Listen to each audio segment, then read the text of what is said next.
with my attorney went over the agreement. Changed a couple of minor things and he sent it to my sisters and brothers-in-law.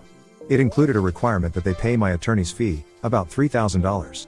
They weren't happy about that and tried to negotiate it away, but he told them they either accept it as is or there would be no deal at all and we'd proceed with suing them for the money they got from renting out the place, wear and tear from renting it, repair costs from their break-in, emotional distress, lost income from having to deal with this, attorney fees and whatever else we could. He also told them I would push hard with the DA's office to prosecute every charge. Short version, they came in and signed. I wasn't there.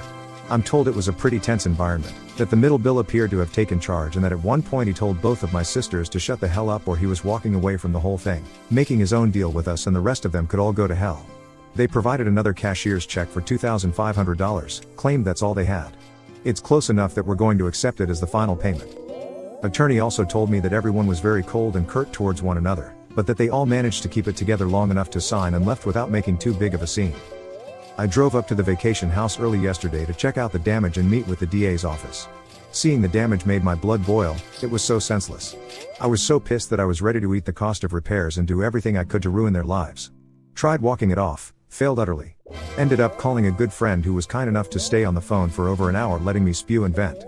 He eventually got me back to focusing on the bigger picture of putting this behind me and getting on with my life. Honestly, I'm still not sure that's what I want to do, but I settled down enough to get some food in me and I felt better.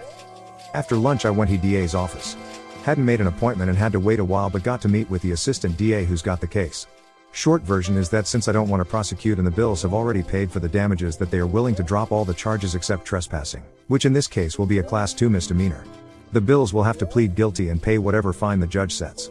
I'm also told that if they fight the trespassing charge or ever so much as fart in public up there that it would go very poorly for them. It helped that the bills didn't resist arrest. If they had none of the charges would have been dropped. I also went by the sheriff's office to thank them for getting there so quickly and everything. Wanted to thank the deputies personally but only spoke to the dispatch person. And I tried to meet up with David, the property manager, but couldn't get hold of him. A couple of notes, the agreement includes a no contact clause.